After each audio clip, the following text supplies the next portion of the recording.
जय गुरुदेव।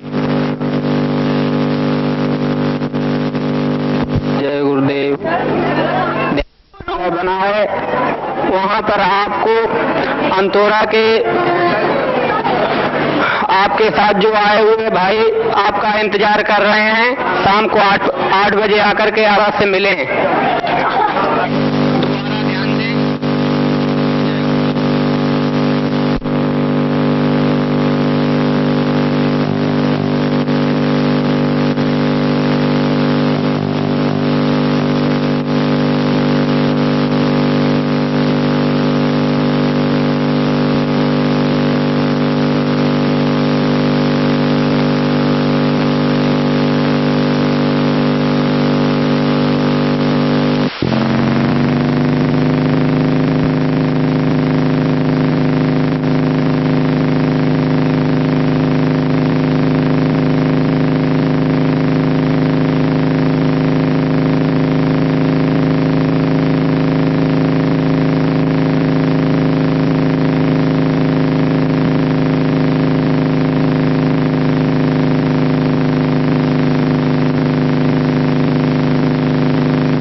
चलो चलो तेजी से।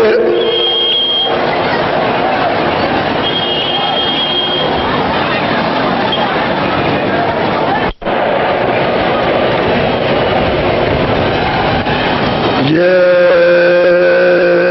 गुरुदेव। जय गुरुदेव। जय गुरुदेव नाम किसका। जय गुरुदेव नाम किसका। जय गुरुदेव नाम किसका।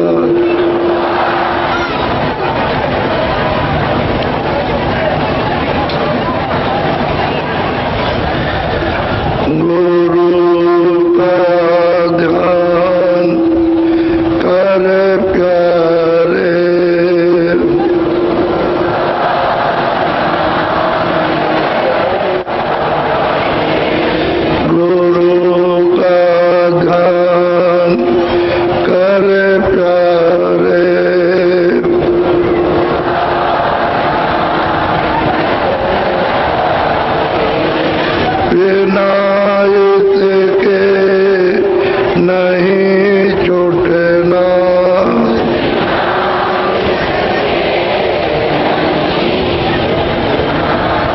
नाम के रंग में रंग जा,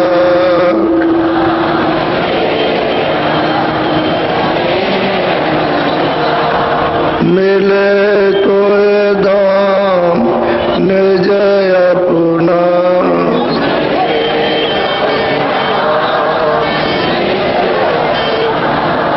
गुरु की तरह जड़ कर ले,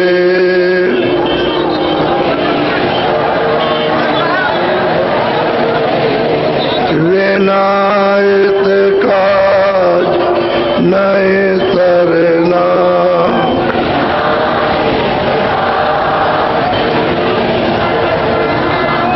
लोभ अरमान क्यों चाहे,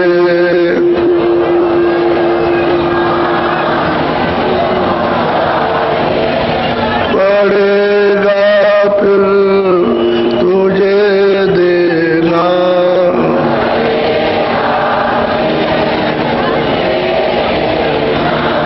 कर्म जो जो करेगा तू,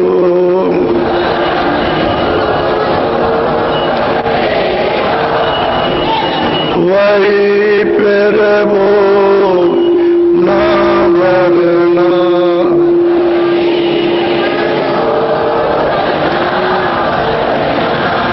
जगत के जाल तेज होते हो,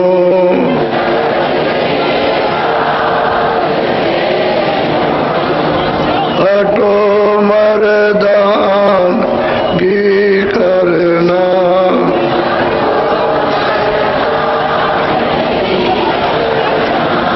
जिन्होंने मार मन डाला,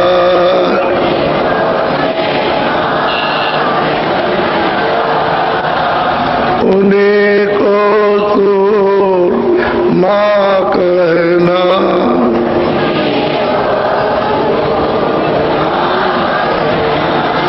बड़ा बेरी ये मन घटू में,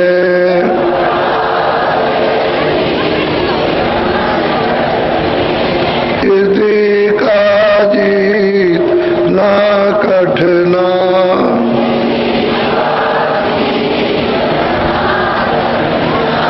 पढ़ो तुम इसी के पीछे,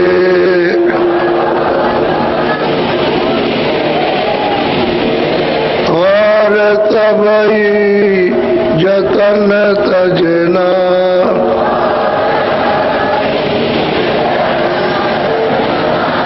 गुरु की प्रीत कर पहले,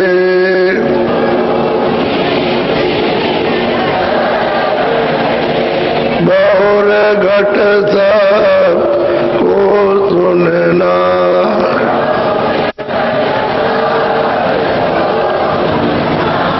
मान दो बात यह मेरी,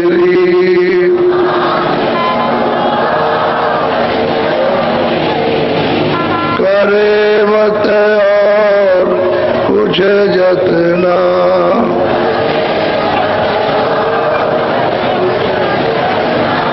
हार जब जाए मन तुझसे,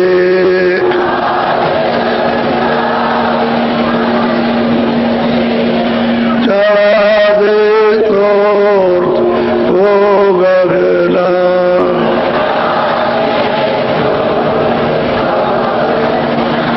और सब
नाम तुम्हें खोला हो प्रणाम।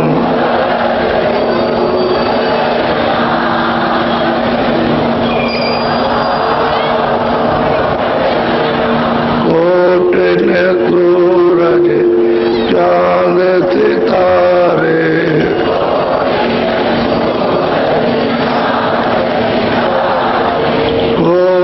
ने सूरज चांद सितारे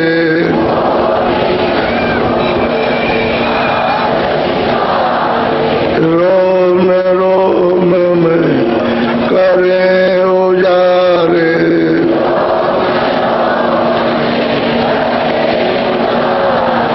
रोम रोम में करे उजारे।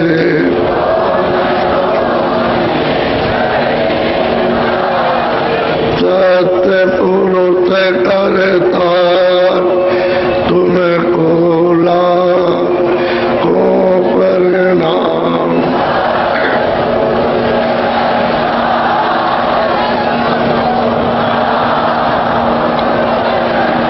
अरे वो सूरज चांद सितारे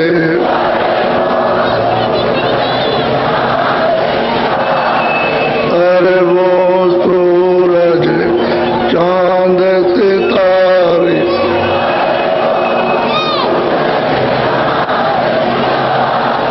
रोम रोम में करे उजारे।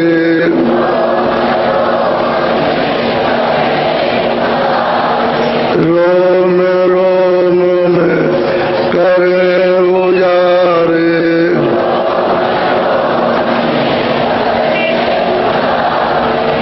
अलख पुरुष करतार तुम्हें खोला हो प्रणाम।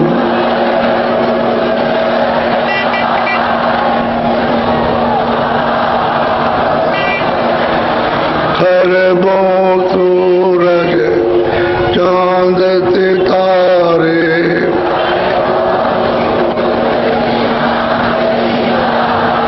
खरबों सूरज चांद सितारे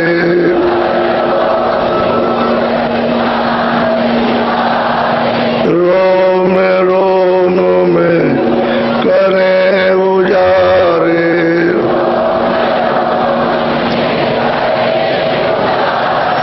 रोम रोम में करे उजारे।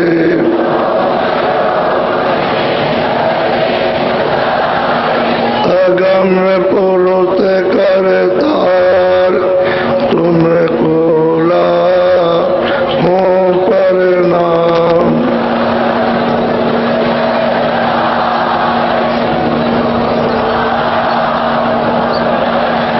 नील नील शशि भान उतारे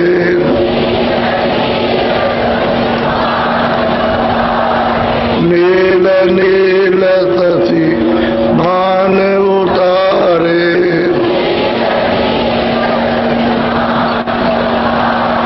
रोम रोम में करे उजारे।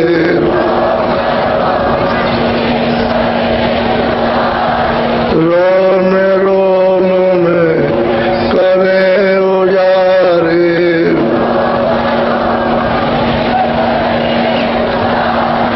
अनामी पुरुष करतार तुम्हें खोला हो प्रणाम।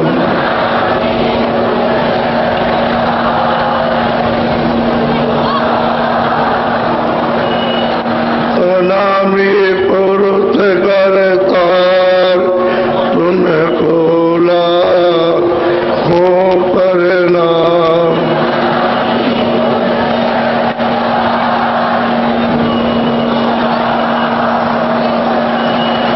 सतगुरु सतनाम तुम्हें खोला हो प्रणाम।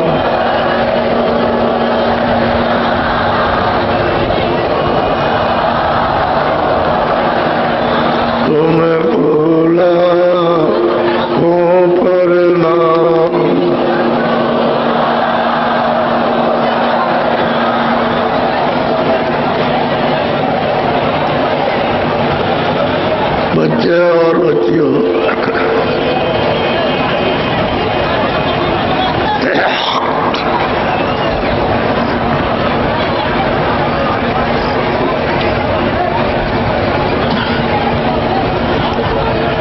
बच्चे और बच्चियों,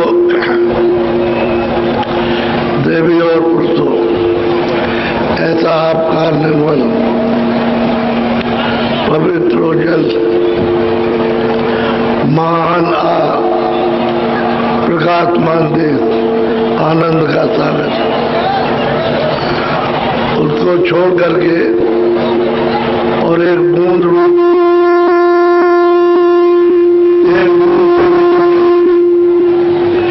यहाँ पर आकर के फंसते हैं। ये सब कुछ नहीं था।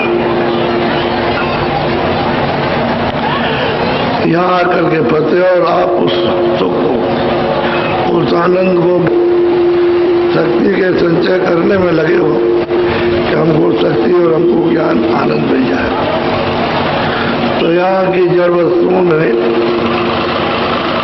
किसी तरह का कोई भी आनंद सुख नहीं। और सभी लोग, बड़े बड़े बादशाह चक्रवर्ती आए, सारे विश्व में राज करने वाले निराश होकर चले गए और यही कह गए कि कुछ नहीं मिला।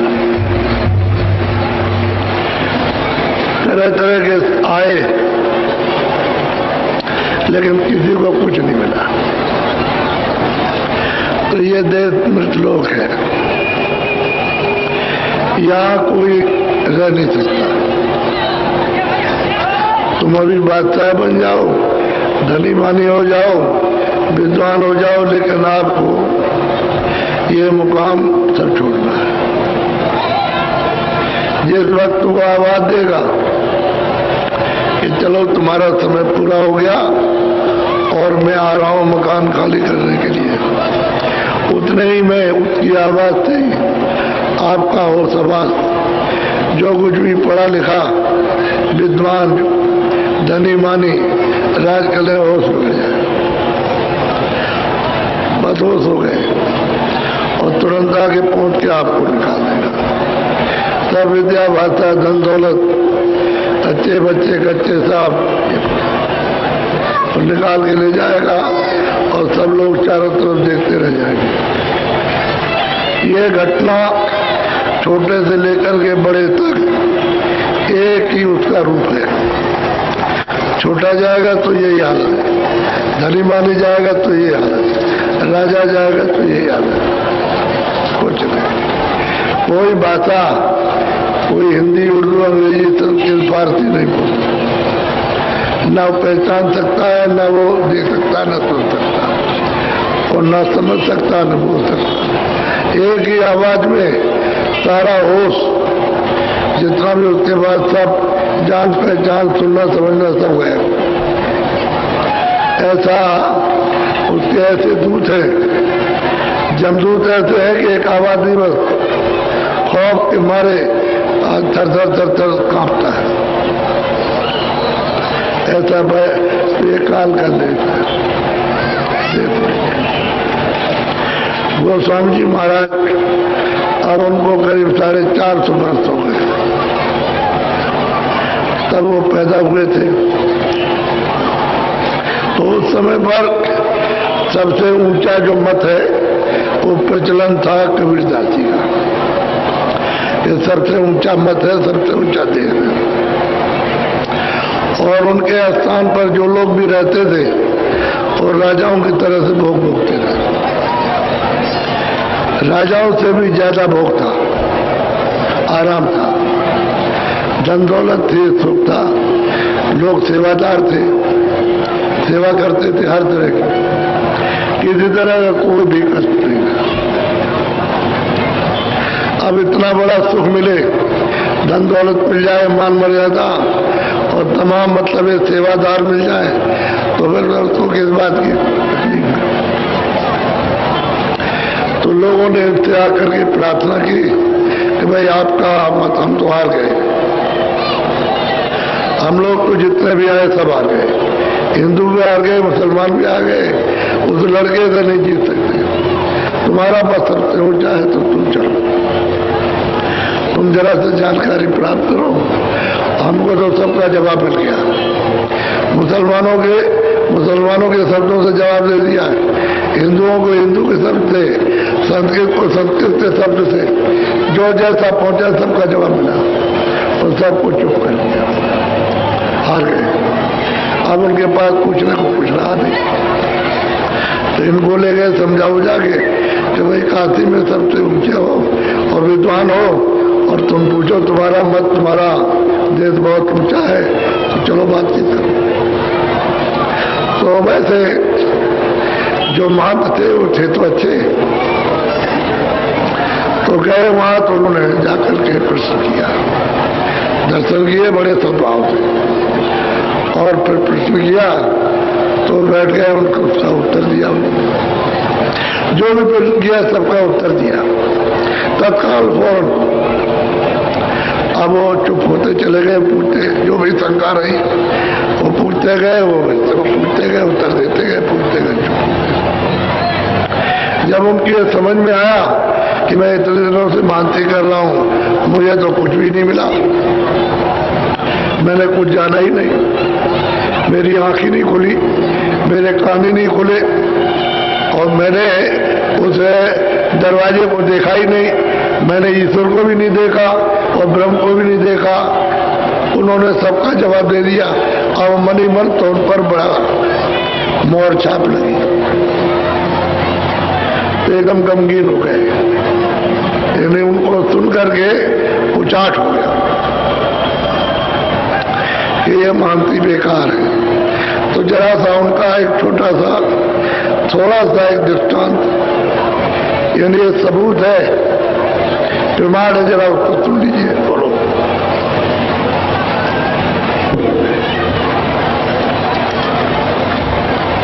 फूलदास संग रही एक साधा, मनमुख और मान मद माता।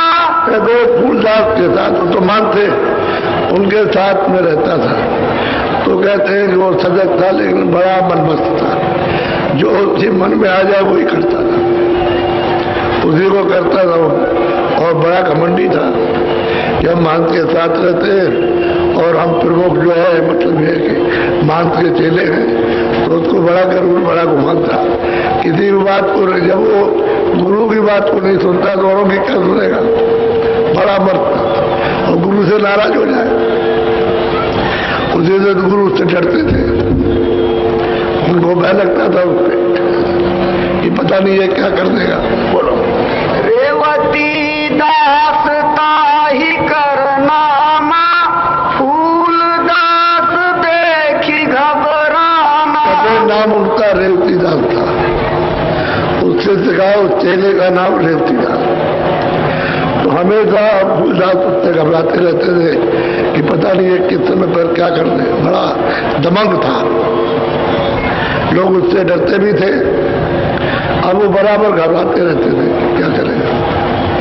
तो जब ये सुना कि वहाँ एक महात्मा है, तो वैसे तो प्रचार किया था गोसाई है, गोसाई है, गोसाई, ये प्रचार था काशी में, लेकिन गोसाई नहीं थे, कामकुज ब्राह्मण थे। उस समय पर कामकुज ब्राह्मण सारे देश में सबसे ऊंचे वरिष्ठ माने जाते थे, वो ब्राह्मण थे, लेकिन लोगों में कह दिया नहीं गोसाई है। ये प्रचार हो गया था, तो फूलदास गए कि वहां चलना है, तो उसके साथ कई मान, तो ऐसे नहीं जाते थे, पालकी बड़ी सजा करके, बहुत ऐसी पालकी आजकल देखने को नहीं मिलेगी, ऐसी उनकी पालकी थी जिसमें बैठ के जाते थे, और 20 आदमी आगे और 20 बगल में, 20 इधर और 50 और पीछे, और चौर डुलाते हुए जाते थे कि एक भी मक्खी गुरु महाराज के बदन पर न बैठ सके, कोई मच्छर ना आ सके। और तो गए तो उन्होंने कहा कि भाई पालकी अंदर स्थान पर मल्ले चलो जहां उनकी कुटी है, ये स्थान पैदल चले। गुजरात ने कहा उनसे कि पालकी को रोको और यहाँ हमको उतार दो, हम पैदल चलेंगे। तो पालकी को उतार दिया और थोड़ा सा दूर हट करके था उनकी कुटी, तो वहां जाके पहुंचे और चेले जितने भी उनके चोट ढाल रहे वहां भी जाकर के चोट ढालते इस तरह से, और महंत जी बैठ गए। बोलो। पुनि बोला मन में ऋषियाना, स्वामी अब चलिए अस्थाना। तो उसने कहा कि स्वामी गुरुजी अब बहुत देर हो गई इससे बात करते करते, तो तुम स्थान चलो। अब उनका मन लग गया, सब चीजों का उत्तर मिल गया, और जब उनको पता चला कि तुमको कुछ नहीं मिला तो बस गमगीन हो गए कि हम आए थे जितने लिए हमको तो कुछ मिला नहीं, क्या फायदा हुआ मानती थे, लाभ क्या हुआ धन दौलत से, क्या इसको को आराम से फायदा मिला। तो बिल्कुल एकदम उचास हो गए। और वो चेला जो रेवती दास था वो बहुत नाराज होकर बोला क्या मतलब है, क्या चलिए आप स्थान पर, ये तो आपने बहुत सुन दिया। बोलो। फूलदास कहे आज न आओ, तुम सब मिली स्थाने जाओ। और उन्होंने कहा सबसे, सब उन चेलों से कहा कि तुम लोग सब इस पालकी को लेकर के जाओ और हम आज यहीं रहेंगे। तुम सब स्थान पर जाओ, सबके सब, हमारे साथ कोई मत रहना, सब जाओ और वहां पालकी ले जाओ।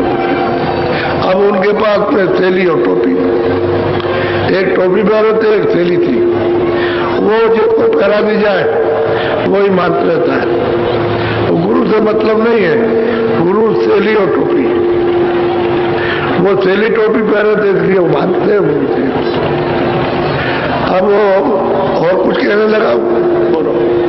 हम भोरे रही। कितनी ऊंची बात उन्होंने की कि मैं इनके चरणों में यही रहूंगा और मैं कल जब सवेरा होगा दिन में तो मैं स्थान पर आऊंगा। ये फूलदास जी ने उन चेलों से जो थे उनसे कहा। बोलो। तीन पुनि तरक कीनी एक बात, हम रही हूँ इनके साथ। उन्होंने कहा कि देखो तुम जाओ अपने अपने स्थान पर जाओ, सबके सब लौट करके पालकी ले जाओ, हम कुछ दिनों तक इनके साथ रहेंगे, हम इनका गोस्वामी जी का साथ नहीं छोड़ेंगे, इनके साथ रहेंगे, तुम जाओ। उनसे कहा। बोलो। हमको सूझी परा असलेखा, तुम्हारी मति बुद्धि अचरज देखा। भाई हमको कुछ मालूम हुआ, अनुभव अनुमान हुआ, और हमारी बुद्धि जो इनकी बात सुन करके चक्कर खा गई, और हमने अपने प्रश्न का हमको उत्तर मिल गया और हम कुछ भी नहीं कह सके, तो हमको बड़ा अचंभा हुआ। तो हम यहाँ रहेंगे और तुम लोग सब स्थान लौट जाओ। अब रात को रहेंगे और जब तक हमारी मर्जी रहेगी तब तक रहेंगे। बोलो।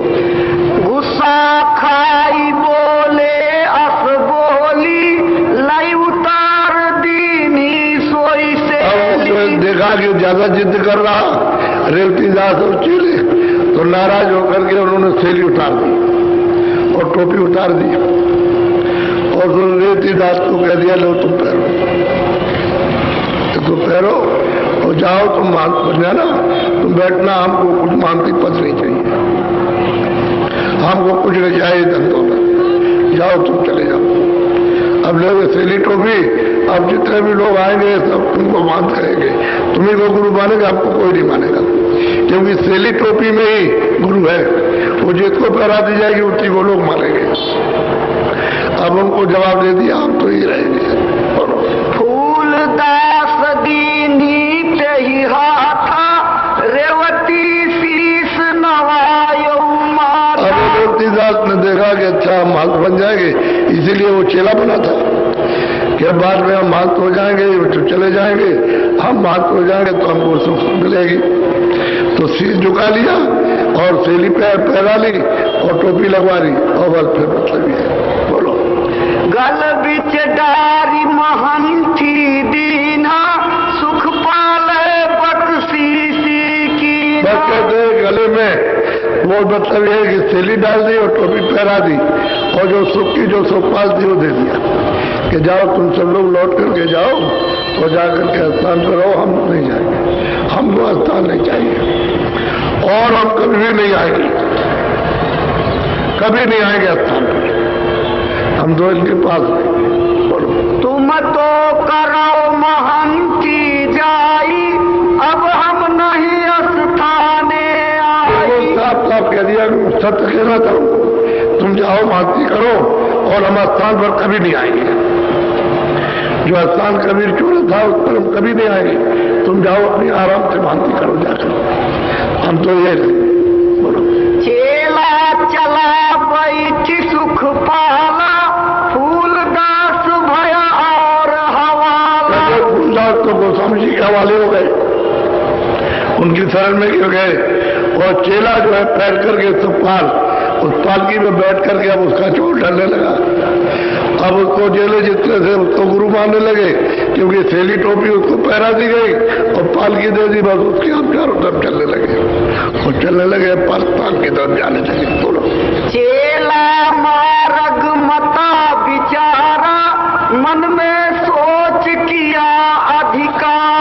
तुलसीदास ने सोचा कि इतना सुख था, इतना आराम था, इतने चेले थे, इतनी सेवा करते थे, धन और दौलत सब था, तो सोच करने लगा रास्ते में। वो चेला तुलसीदास बोलो छाड़ी महंती हमको दीना, या से अधिक बात कछु चीन्हा। उन्होंने अपनी थैली डुबार के मानती हमको दे दी, तो पाल दे जाओ स्थान में बैठ के तो अपना खूब अच्छी तरह से अपना काम करो, मान बन के रहो अपना।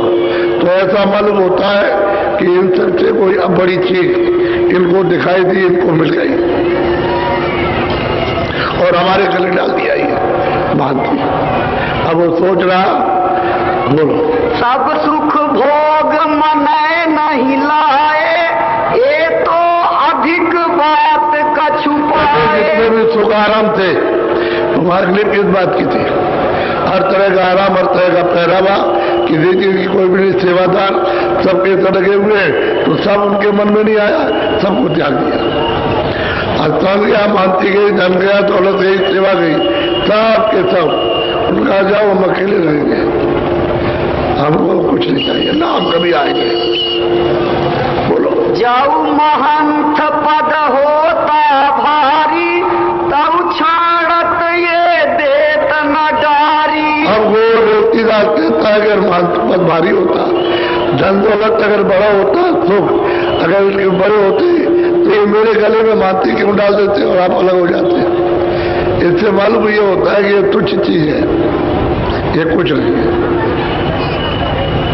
ये है ही नहीं कुछ, ये सब मतलब ये धोखा है और सच्ची बात ये धोखा है, कुछ नहीं है इसमें। बोलो ये सब बात तुच्छ सम होई, तल हमरे सिर डारी सोई। ये बात बिल्कुल झूठी है और तुच्छ है, सबसे छोटी है। तब इन्होंने मेरे गले ये मानती थैली टोपी पहरा करके गले में डाल दिया कि जाओ तुम जाके मानती करो और आप इससे अलग हो गए। बोलो ये विचार मन माही समाना, मति भाई शुद्ध उठा अस ज्ञान। अब यह है कि विचार उसमें उठे, मति बुद्धि यानी शुद्ध हो गई और वो सोचने लगा कि बड़ी चीज पाया है, तभी तो उन्होंने ये सब कुछ शौक छोड़ दिए और हम जाएंगे तो हमको क्या मिलेगा?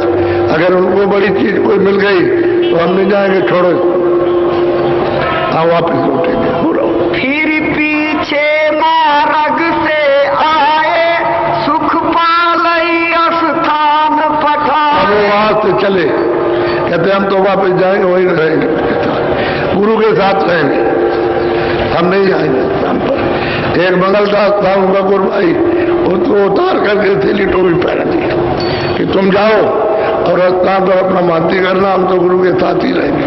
अगर उसको बड़ी चीज मिली है उनसे, गोस्वामी तुलसीदास जी तो मुझको मिल जाएगी, हमको भी मानती नहीं चाहिए, कोई धन दौलत हमको नहीं चाहिए।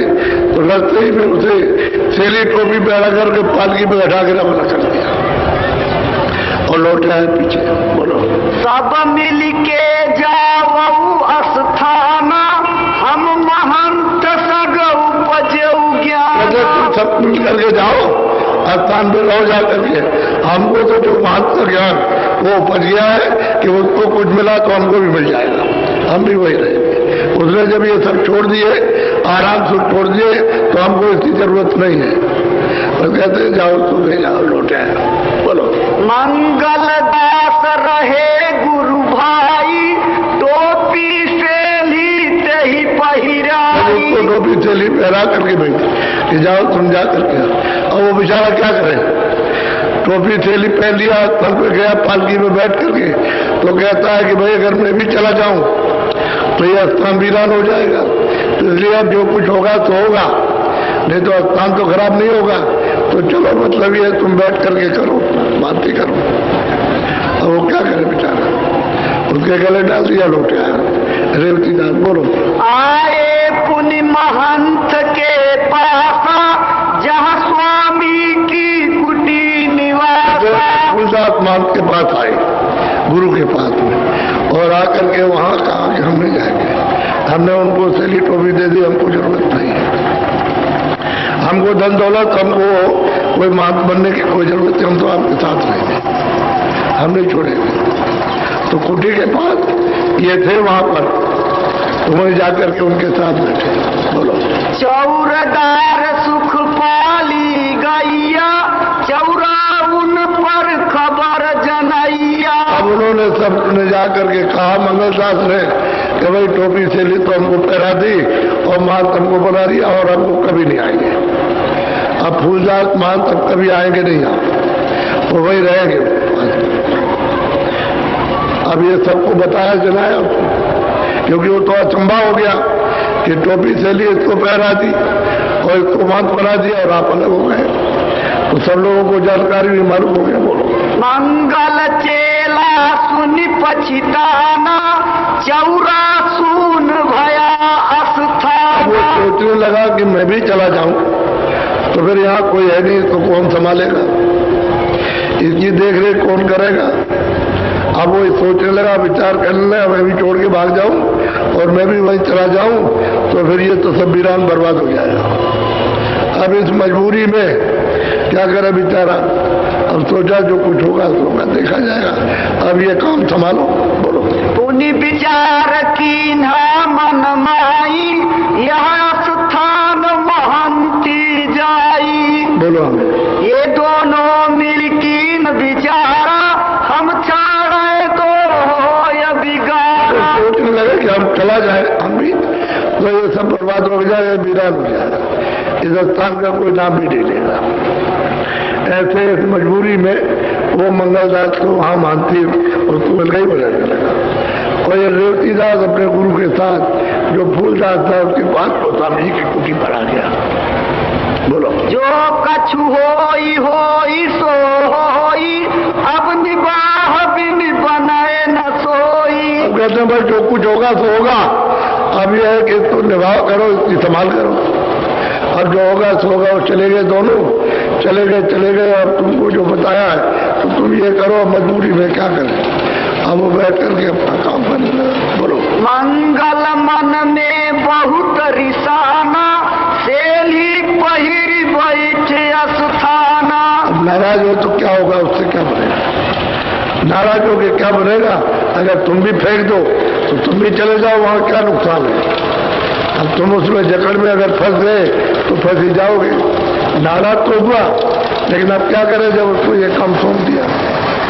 बोलो, रेवती दास कुटी पर आवा, लेप करे स्वामी के पावा। तो स्वामी जी के पास में रेवती दास आया कि महाराज मैं तो यही जाऊंगा, आपने इनको कुछ दिया है तो आपकी दया कृपा हो जाएगी तो मुझे भी आप दे देंगे, मैं छोड़ के नहीं जाऊंगा।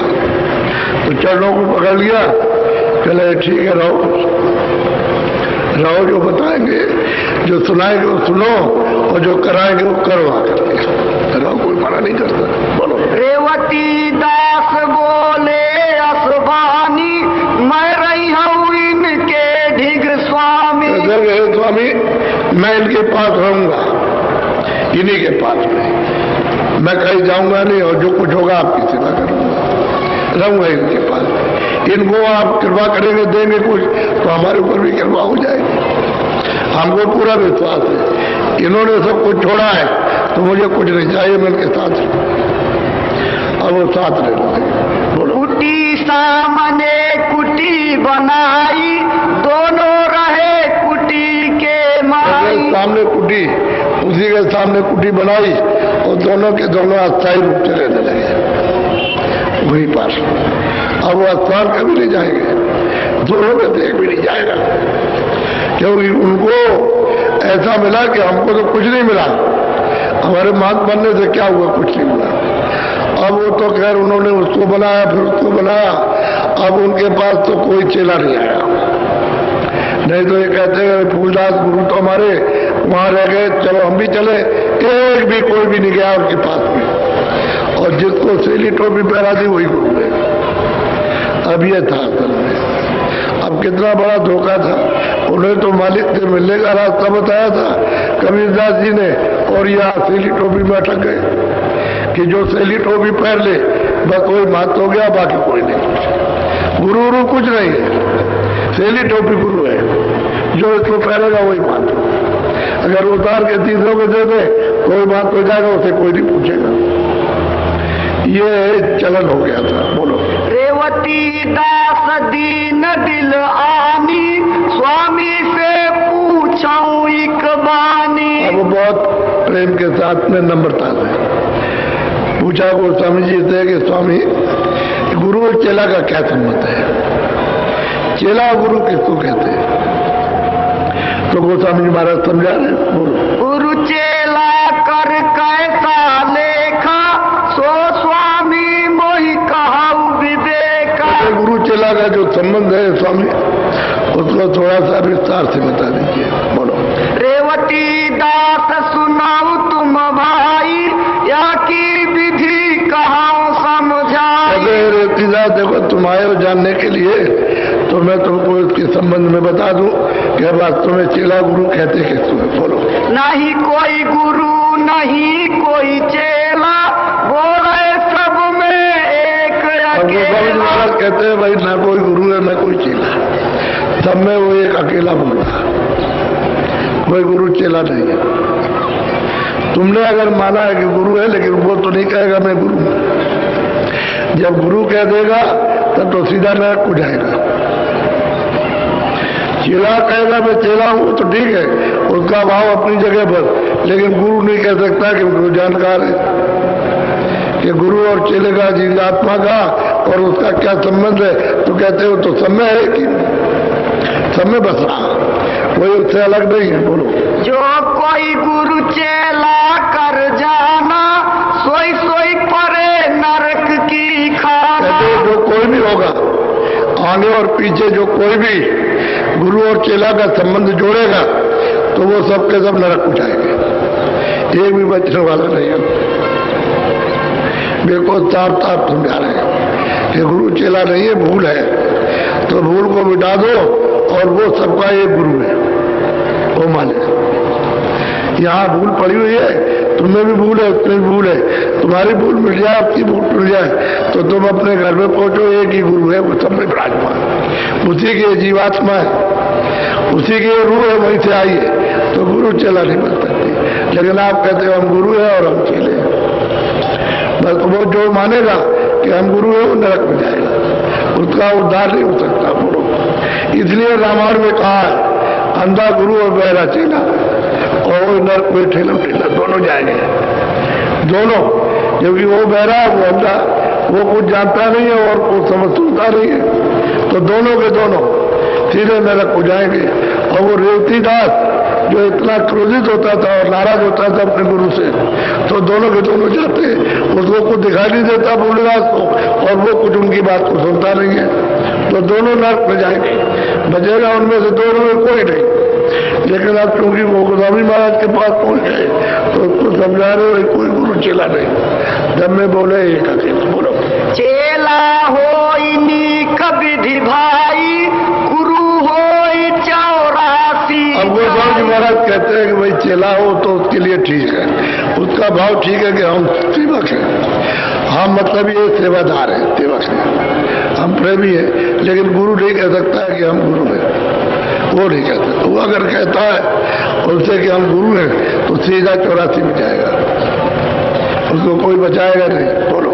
स्वामी मैं तू जो तजय रहे दीन गति सोई, गुरु नवै जो शिष्य को साधु कहावे। वो कहते हैं कि भाई गुरु कैसा चाहिए कि दीनता होनी चाहिए, और गुरु जो है वो कहते हैं सबको नवे, गुरु सबको नवता। आपको बताया कि जितने पंडित आए थे सबके पैर छुए, सबके, और पैर छुए और ठीक से छुए, पैर ऐसे नहीं, और उन्होंने आसन दिया और हाथ जोड़ा कि आपने हमारे ऊपर अपनी दया की है, हम तो भिखारी हैं और आप दयालु हैं, आपने दया की है तो आइए आप बैठिए।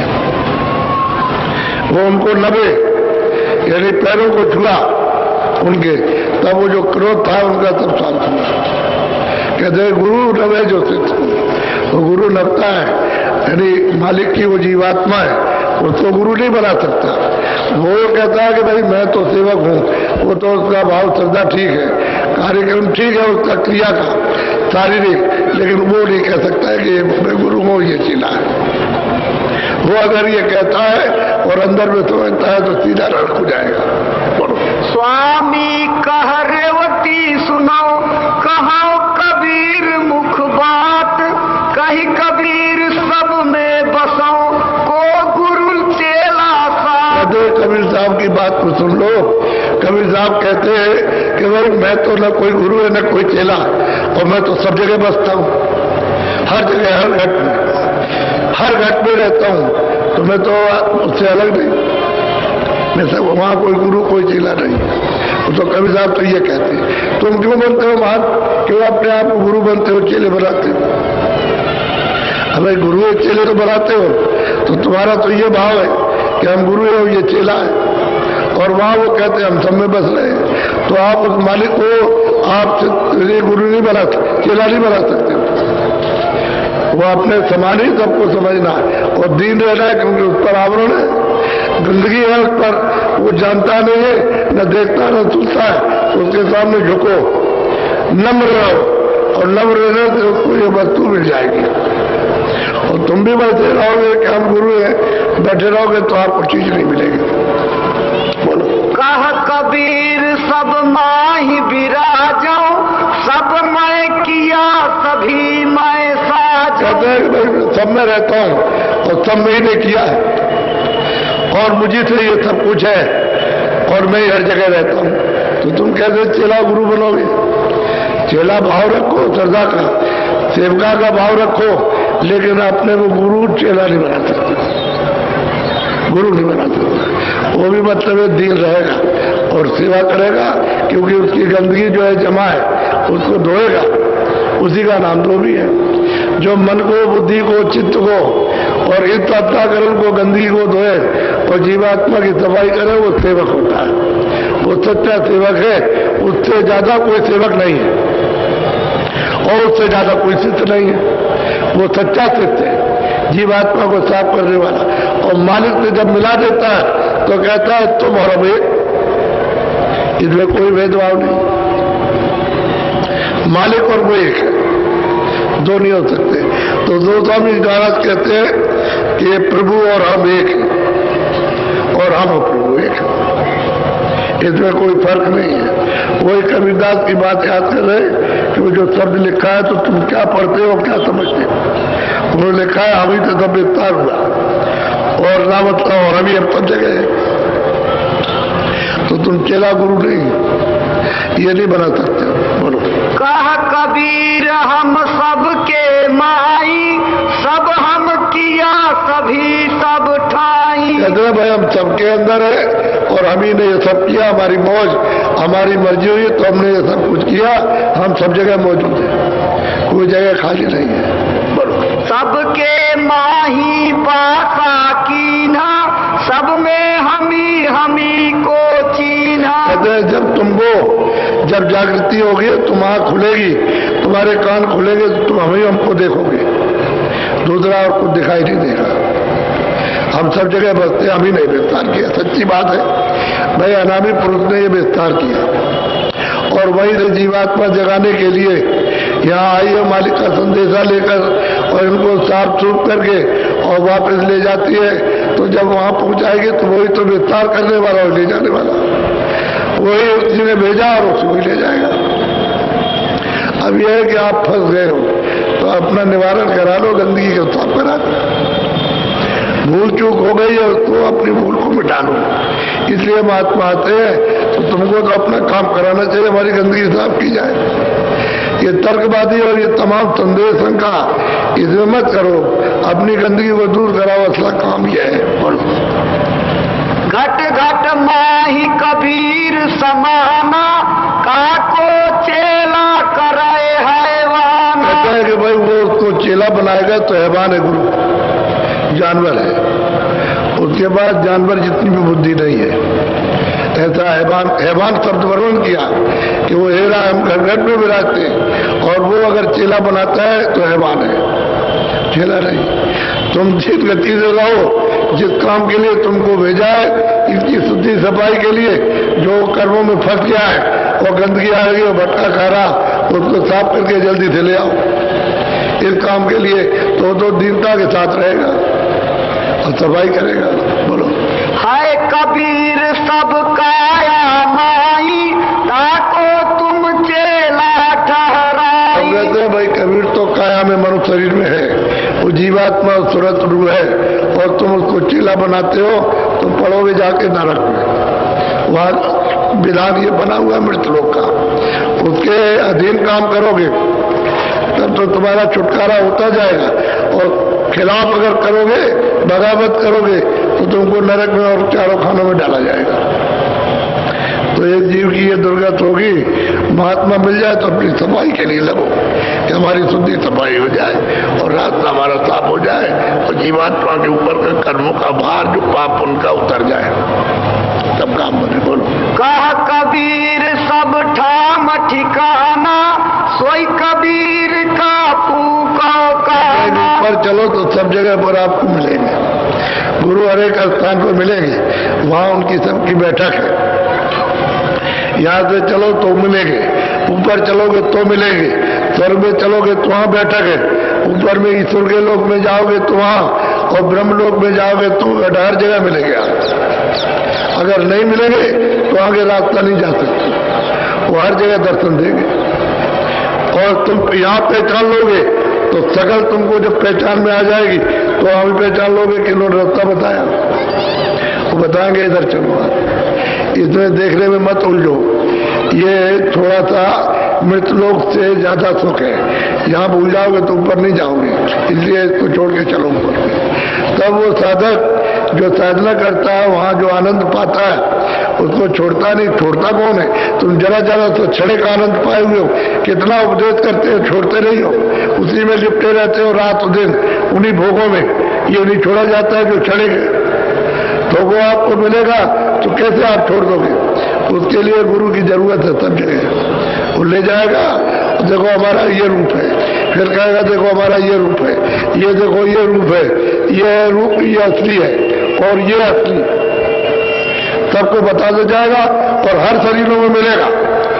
लिंग शरीर, स्थूल शरीर में, फिर लिंग शरीर में, फिर सूक्ष्म शरीर में, फिर कारण में, कारण से परे जब कोई भी शरीर नहीं है वहां मिलेगा, वो ले जाएगा आपको और आप देखते जाओगे और सुनते समझते जाओगे और सुनते जाओगे।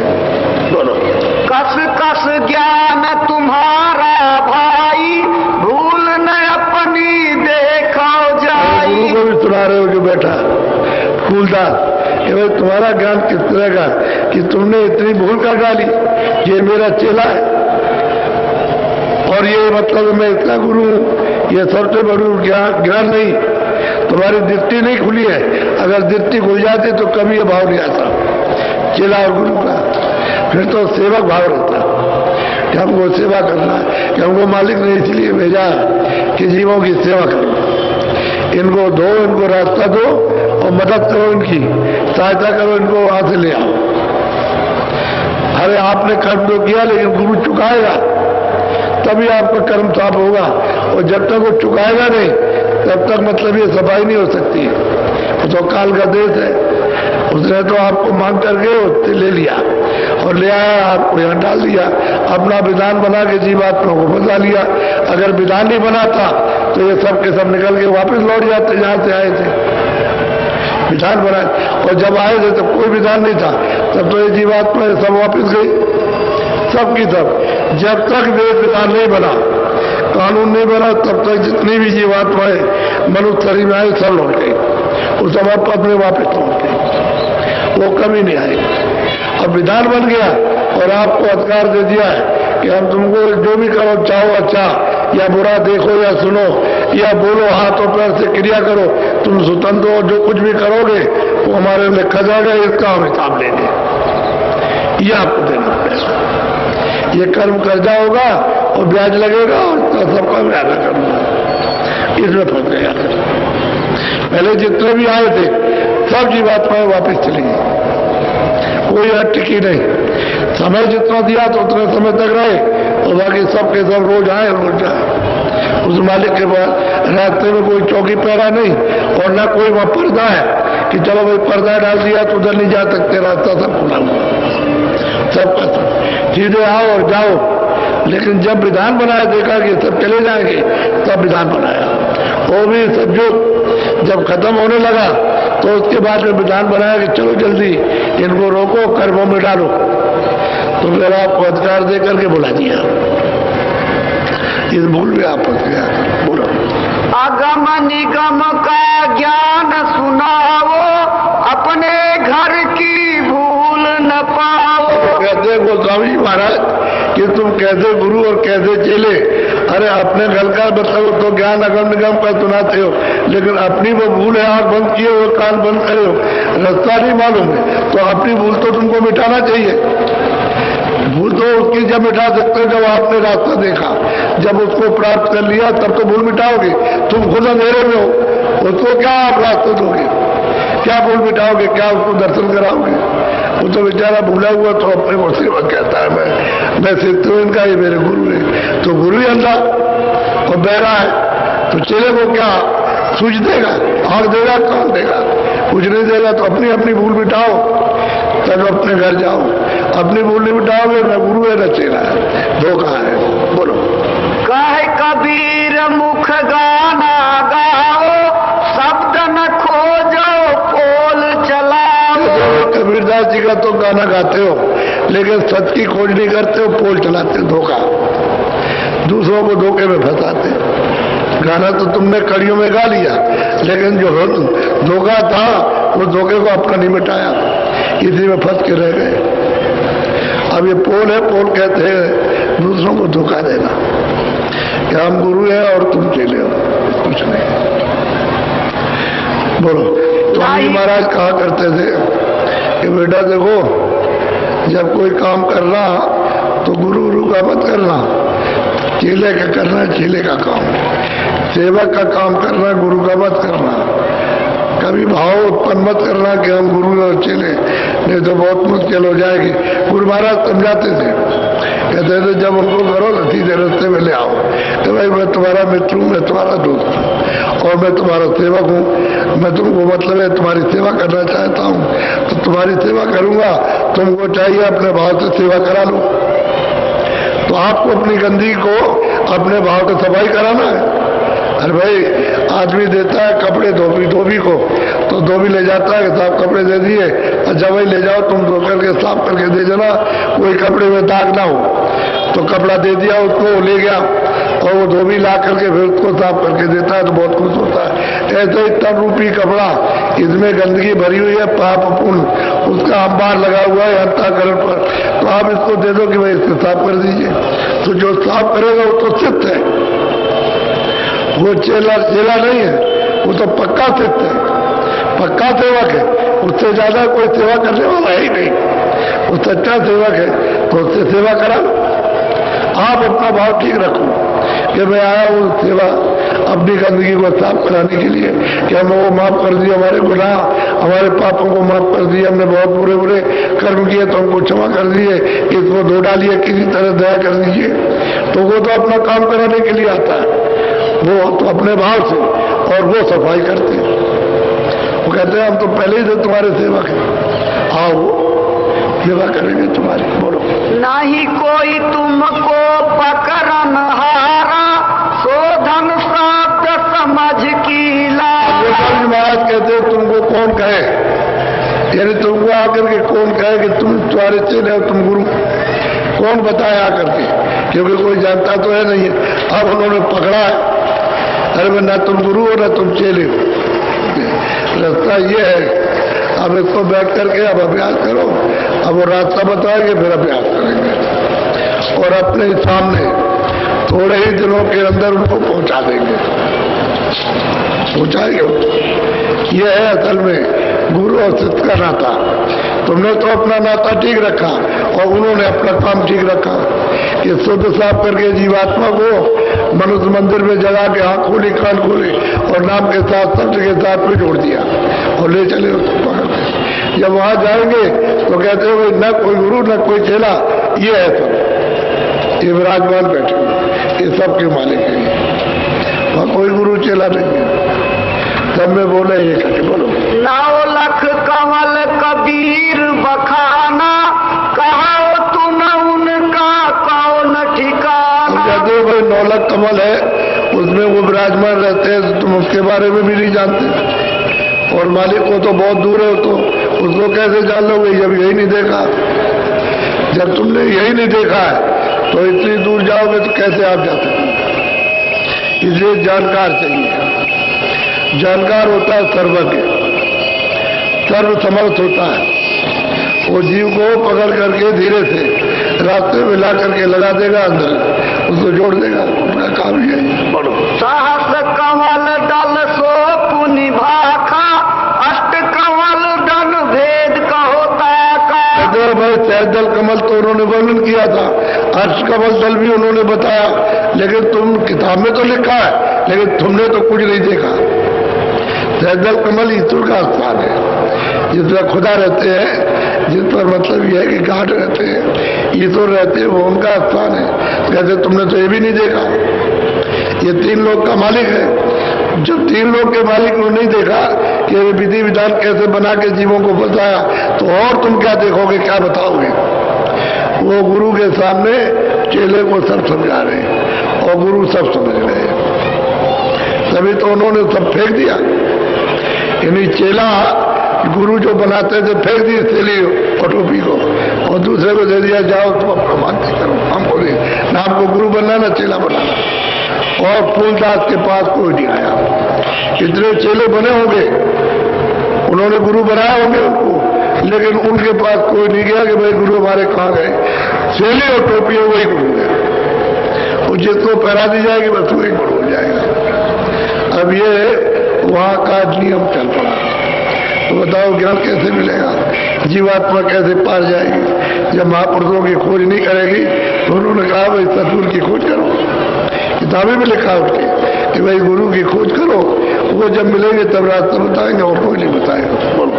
ये सब कमल जोग से न्यारा, जोगी न जाने भेद विचारा। कहते भाई ये कमल तो जो है कमल, ये योगी पद से परे और जोगी इसको जानते नहीं है। जब तक ये वो महात्मा महापुरुष नहीं मिलेंगे तब तक उसको कोई जान नहीं सकता। वो सहजल कमल के परे, और वो परे रहता है तो जोगियों का स्थान तो नीचे और वो है स्थान ऊपर, तो कैसे जाना जाएगा। अब संत जो साधक है वो जब साधना करते हैं तो ऊपर आते जाते हैं, वो देखते हैं, उसको भी देखते हैं, उसका भी दर्शन करते हैं, और जितना लोक है उन सबको देखते हैं। जब उसका दर्शन करेंगे तो जहाँ रहते हैं वो सब लोग दिखाई देता है। जितने भी ब्रह्मांड होंगे वो साधक सबको देखेगा, किसी को छोड़े ओढ़ेगा नहीं, सब दिखाई देगा और सबका उसको अनुभव होगा। बोलो। रहे 4 दल गुदा के माई, और दूजे की विधि बताई। कहते भाई तुम्हारा अंदर में तो है ये ये शरीर है, इसमें अलग अलग कमल है, तो ये तो है, लेकिन आँख जहाँ सूरत बैठी है दोनों आंखों के सामने, उसका स्थान अलग है, तो कैसे जान लोगे? जब इसी को नहीं जानते उसको नहीं जान सकते। बोलो। 6 दल कमल नाद के नीचे, अष्ट कमल दल पुहुम के बीचे। सही और सच्ची बात तो यह है कि जब महात्माओं के पास पहुंच जाओगे तो सच्चा आपको मतलब बुद्धि जागने लगेगी और सच्चा सोच करने लगोगे। अभी जब काफले में गए तो इनको जरा सा संकेत दिया, हम यही देखते थे चुपचाप एक टक होकर के सब सुन रहे हैं, न कोई बात करता है न कोई कुछ, चुपचाप बैठ करके सुनते रहे और बिल्कुल जो कुछ भी उनको सुनाया पीते रहे। और एकदम से उनकी बात बुद्धि जगी तो देखिए यहाँ कितने नए लोग चले आ रहे हैं भगे हुए। अब नए चेहरे आप देखिए, जो आपने कभी नहीं देखा वो यहाँ चेहरे आपको दिखाई दे रहे। कितनी बड़ी उपस्थिति है यहाँ पर, इसमें नए चेहरे कितने दिखाई देते हैं। और अभी आप देखिएगा जब अभी जाएंगे इधर दक्षिण भारत में काफला लेकर के, तो फिर अगले साल देखिएगा कितने आते हैं। जब बुद्धि जाग जाएगी तो अपनी वस्तु के, अपने धाम, अपने देश के लिए, अपने आनंद के लिए, अपने सुख के लिए, जन्म मरण से बचने के लिए बात खड़ा होगा हो जाएगा। तो महात्मा तो सदा सबके सेवक रहते हैं और रहेंगे, और सेवक नहीं रहेंगे तो महात्मा से कोई लाभ नहीं उठा सकता। अगर गुरु बने रहे तो कोई लाभ नहीं होगा, उनसे कुछ नहीं मिल सकता। वो जब सेवक बन जाएंगे तब आप उनसे लाभ उठाते, इतने छोटे बन जाते हैं। बोलो। पखुड़ी 12 हृदय माई, 16 पखुड़ी कंठ रहाई। उदित मुदित दीप कहावे, तामे सहस कमल को पावे। 12 सुन्न संत बतलावा, ये कबीर मुख अपने गावा। कहते हुए संतों ने जो बताया है वो तो सब देख करके बताया, लेकिन आपने तो कुछ देखा नहीं है। आपने तो सुना है, तो किताब में जो लिखा हुआ उसको सुना दिया, और उन्होंने जो देखा वो लिखा। तुम अंधेरे में रह गए और वो उजाले में निकल के घर पहुंच गए। तुमको पहुंचाने का उन्होंने कहा था कि पहुंचोगे, तो ऐसे पहुंचना, तो आपने रास्ते नहीं पकड़ा। महात्माओं की खोज नहीं की, वो तो चले गए। अब उसके बाद जो जनरेशन आई, जिसने जन्म लिया, तो उसी स्थान को टोपी और थैली को ही समझती है कि यही गुरु है। अब उससे पाएगा कैसे? टोपी और थैली ये तो कोई उपदेश करती नहीं है। अभी जागने वाला उपदेश करेगा जीवात्माओं को ले जाने का, रास्ता दिखाने का, वो तो कोई मिलता नहीं है। उसी टोपी थैली को मान लिया, फंस गया करके। ऐसे ही सब जगह अब किताब को आपने मान लिया कि भाई ये गुरु है, और उनमें से लिखा हुआ है कि जो हमने आकर के मनुष्य शरीर में जो देखा वो किताब में लिखा है, ये हमारा वचन है, ये हमारा वचन है। इसको तुम ये समझना कि आए थे नानक जी, उन्होंने ये वचन, इसका पालन करो। तो वचन का पालन करोगे वो गुरु है। आपने उसका पालन किया नहीं, किताब को मान लिया। किताब गुरु नहीं हो सकती। किताब तो महापुरुषों के वचन है। उन वचनों को वही सुनाएंगे जो उसको पाया, जो उस प्रभु को जिन्होंने दर्शन किए पाया, वो तो वचन सुनाएगा, और जिसने नहीं देखा वो क्या सुनाएगा उसमें। तो सबके सब अंधे रहेंगे। इसलिए टेक हो गई कि हम नानक पंथी, हम कबीर पंथी, हम ये पंथी, हम वो पंथी, हम दादू पंथी, हम ऐसे पंथी है। बस इसमें सबके सब हो गए, और खोजना आपने बंद कर दिया कि महापुरुष कैसे कहाँ मिलेंगे, उसकी खोज बंद कर दी, इसलिए धोखे में रह गए और जन्म आपने बर्बाद कर दिया। अब ये मनुष्य शरीर नहीं मिलेगा, गया ये आगे। ये शरीर पूरा होने पर फिर मनुष्य शरीर नहीं मिलता है, कि तुमने मनुष्य शरीर के कल काल में, कलयुग में कोई ऐसा कर्म नहीं किया जो आपको दोबारा मनुष्य शरीर मिल जाए। वही कर्म करते हो जो 84 नरकों में चले जाओ, तो मनुष्य शरीर कैसे मिलेगा? जब मनुष्य शरीर नहीं मिलेगा तो मालिक को नहीं आप पा सकते हो कभी भी। फिर तो भोग योनि में चले गए, यह कर्मयोनि और भोगयोनि है, उसमें जब बंद कर दिए गए तो वहां तो कोई साधन और उपदेश सुनना समझना तो है नहीं।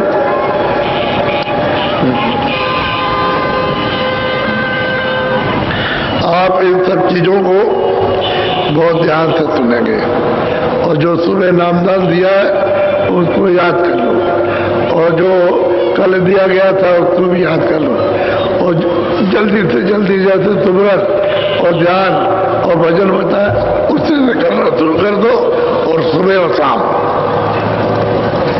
नागा मत करना। 15 मिनट सुमरन, 15 मिनट ध्यान, 15 मिनट भजन सुबह शाम आप करना और देखो थोड़े दिनों में ही तुम्हारी आंख खुल जाएगी, कान खुल जाएंगे, सुनने लगोगे और दिखने लगोगे। तुमने एक दिन किया और 10 दिन नहीं किया और 10 दिन किया तो 2 महीने छोड़ दिया, ऐसे काम नहीं बनेगा। रोज रोज गोस्वामी जी को कंजगुरु ने बताया कि देखो ये जो मैं बता रहा हूँ रोज करना, चलेगा हम रोज करेंगे, कभी नागा नहीं करेंगे। तो रोज करते रहे छोटी उम्र में, तब उन्होंने ये प्राप्त कर लिया कि ऐसे ही प्राप्त कर लेंगे। रोज किया, घर में बैठ करके घड़ी में रहे और घड़ी में बैठ करके पूरा उन्होंने पद को प्राप्त कर लिया, अजर अमर पद को, और चले गए और आते और जाते हैं घड़ी में बैठ करके। और जब पूरे हो गए तो घर के बाहर गए, घड़ी में रहे। उस समय पर मुसलमानी राज था, तो जब देखते थे उस समय पर कि लड़कियां किसी घर में जवान है तो ले जाते थे, तो उस समय पर सबको ये कहा गया कि बच्चियों की बचपन में शादी कर दो, 5 बरस 6 बरस रहे तो शादी कर दो। बच्चियां तो समय पर जाएंगी लेकिन शादी हो जाएगी तो ये कहा जाएगा लड़की की शादी हो गई, इसका खामिद इसका पति है। न लड़की को बोल न लड़के को बोल कि मेरी शादी, उसका मतलब क्या है। लेकिन अब क्या करें, उस समय पर ऐसा ही समय था। तो लड़कियों की शादी आज भी छोटे में होती है, आज भी बहुत सी कौमें हैं 5-6 बरस का हुआ बच्चे की शादी कर दिया। आज भी इतना कानून लगने पर भी आज वो कहते हैं भाई हम शादी रस्म कर देते, लेकिन हम भेजते हैं समय पर, जब इसकी अवस्था पूरी हो जाएगी तब भेजेंगे। तो आप क्या करेंगे, बंधन कर दिया सामाजिक कि भाई शादी हो गई और भेजेगा उस समय पर। तो आपको ज्ञान कैसे होगा कि भाई शादी हो गई, हमारी पत्नी है और हमारा पति है, कुछ नहीं है। उस समय ऐसा ही था। तो उस समय पर बचपन उनकी शादी कर दी गई। अब शादी कर दिया तो